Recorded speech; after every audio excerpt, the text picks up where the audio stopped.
welcome to Atop the Fourth Wall, where bad comics burn. If you still don't know what's going on, watch the other reviews of this while we dig into issue 4 of The Star Wars. Reading from a trade, no cover analysis. We open where we left off last time, our heroes having narrowly escaped an Imperial platoon. Unfortunately, they must now endure a fate worse than death at the hands of stormtroopers. Children singing in the back seat. But the captain and his wife were very, very nice. Sample a 90s song onto it and you might have a hit. So they lived by the sea and Aqualay was always free. The new SpongeBob SquarePants theme is weird. They spot another Imperial patrol on Ostrich Back and decide to split up. Anakin taking the royal family one way, while Skywalker, Whitson, and the droids end up running right into the patrol. Officer? Have you seen any other transports in this area? We saw 2 heading south, going toward Amsel, looked like to me. Although, if you're interested, I've got these 2 droids with me. No thanks, we're not looking for any droids. The guy lets them go on their way, and Anakin reports over the communicator that he has 5 troopers approaching. But either the 5 turned around really quickly, or there's a different group of 5, since the 5 who let them go are now charging at them. Stop, Whitson. They're faster. They're faster? How slow is your stupid hover car if the chocobos can easily outrun it? Put your helmet on. We'll be reaching speeds of 3. So instead, they just take out guns and start shooting, managing to eliminate all but 1. Luke commandeers one of the sharp-toothed ostriches and gives chase, eventually catching up to the guy and slicing at him with his lightsaber. But they said the Jedi were That's right, the Jedi were extroverts. Now give me a hug! Anakin reports that he got 3, but 2 got away and are heading back their way, meaning there was definitely a second group. So why did the original one turn around? In a great display of lightsaber jousting, the 2 stormtroopers charge at Luke, who manages to decapitate both in one swing. The 2 groups reunite, with Anakin's shoulder having been injured. If he was clumsy enough to get hurt, maybe we ought to let him bleed to death. This is probably a bit deserved since Anakin punched her earlier. But at the same time, you're kind of low on troops to protect you, Princess Jackass. Maybe better to not treat the guy who could have been cut in half defending you like he was bantha dung. Also, why are you dressed like Yoli from Digimon Adventure 02? Anyway, Luke arrives. You missed 2. I know, I couldn't. Don't let it happen again. Luke Skydick. At the Imperial Command Center, Prince Valorum and Darth Vader work to track our heroes down, realizing where they're going and planning an ambush. Back to our heroes, Gordon's spaceport, a pleasant hive of cleanliness and heroism. Luke and Whitson head into town to try to meet their contact, hoping he's still alive. Anakin stays behind with the royal family. Once in town, they of course do what any good fantasy campaign does, even if it is in space, and head to a bar for information. Yep, it's the Cantina, where we see a very eclectic group of aliens everywhere, possibly even more so than in the original scene, although this rat monkey thing is still around. Oh, but of course, that's not the only thing they keep in this scene, as Luke is pushed by an alien that isn't speaking English. His compatriot, however, is. He doesn't like you. He's jealous of your beard. I don't like you either, and that's why we stopped dating, okay? I'm sorry. Don't insult us! How dare you apologize to me? I want witty banter, damn it! You just watch yourself. We're wanted men. I have the death sentence on 12 systems. Admittedly, they're over parking violations, but it's not my fault the laws are so messed up. We'll be careful then. You'll be dead! Oh, then they don't have to be careful. Everybody wins! You know, I bet this whole thing is just because they want Luke's sweet poncho. Anyway, Luke swings his lightsaber around, cutting one guy in half, slicing off another dude's head, and disarming Mr. Wanted Men. Jeez, I'm not even sure that guy who got cut in half was even involved. He was probably just going up to the bar for a drink. Speaking of, Whitson, give the bartender something to keep it quiet. Right. Whitson, what the hell? What? Luke senses something and walks off, eventually running into this guy. And who might this green fellow be? Han Solo! Always mysterious. Damn right he's mysterious! That's Swamp Thing! There isn't much about Han in the behind-the-scenes bits at the end, only saying that the original Star Wars screenplay described him as a huge green monster, so it's entirely possible that the similarity to Swamp Thing was deliberate homage. Luke Skywalker, you old stardog. Hey, careful there, Solo. Given the naming conventions of this universe, it's entirely plausible that there's someone out there named Stardog.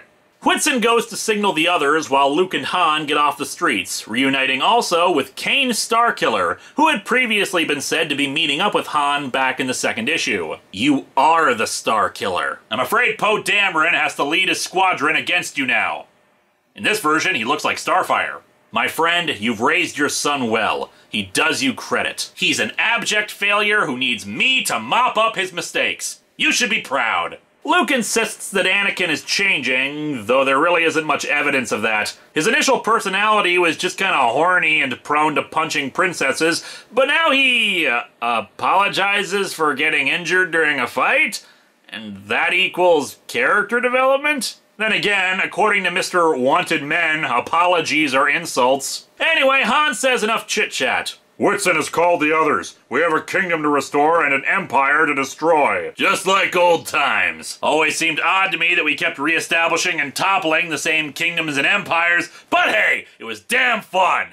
Later, everyone is united, including some new faces who are also opposing the Empire. Whitson, why don't you take the androids into the other room for a game of chess? I'm sure they'd enjoy it. Chess? Are you kidding? R2 here doubles as like 12 consoles. Say hello to the Retron 12, kids! While this meeting is taking place, we also keep cutting to the Empire torturing some prisoners for interrogation. The scene exists only to remind us that the Empire are the bad guys. During the meeting, the other Resistance members, which includes a Proto-Rhodian, report that their efforts are for naught. The Empire keeps weakening their forces, and their own attacks against the Empire have been fruitless. Luke and Han say that it's because the Space Fortress is the real power behind the Empire's activities on Aquilay. Thus, they need to coordinate their efforts in attacking it, too. They're going to proceed with the plan of getting the royal family out of harm's way, posing as the crew of a freighter. The two children, however, can't really pose as crew, so instead the plan is to stuff them inside two power cells in suspended animation. However, there's a problem. The batteries needed to power their suspended animation are in short supply, and they were only able to acquire one. One of the Resistance leaders makes it clear that whichever boy stays will be found and killed. Whitson suggests they lobotomize R2 for his energy pack.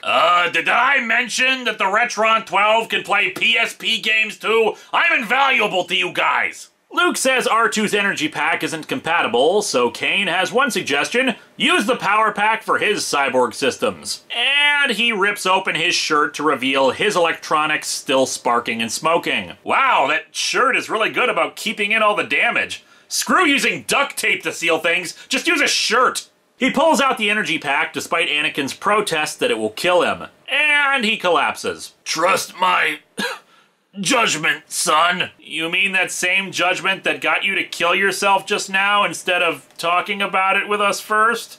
And so, Kane dies. We must now give him a Jedi Bendu funeral. You're gonna start a funeral pyre? What? No. In this version, we eat him.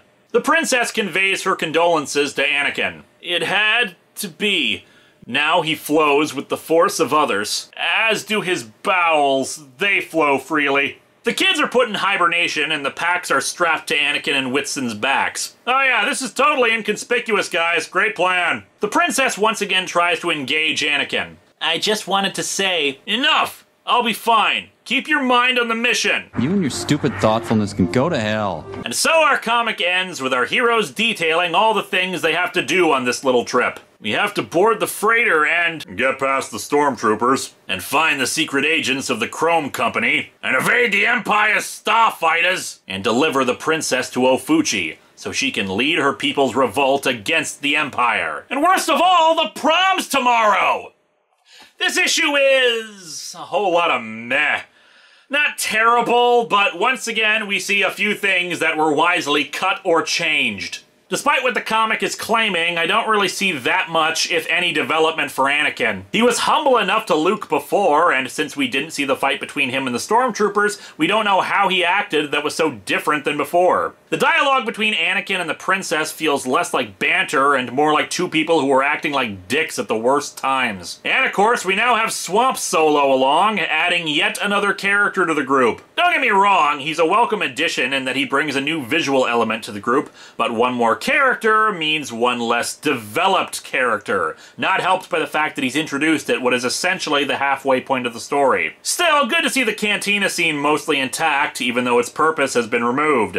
After all, we've already seen that Luke is a skilled fighter, and we know what the lightsabers can do. So why did we need him dealing with a bunch of rowdy bar customers? Anakin losing his father is pretty pointless, since it's not like he dwells that long in his death, nor does it seem to change his attitude in any meaningful way. The artwork remains gorgeous though, and keeping the cantina scene at least lets us finally see a larger degree of aliens in this universe. Next time, back to a Patreon-sponsored review of an episode of the Spectacular Spider-Man cartoon.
What about R2? We could lobotomize him and use his energy pack. It's not compatible. Damn it! If only we had gone to Tashi Station to pick up some power converters!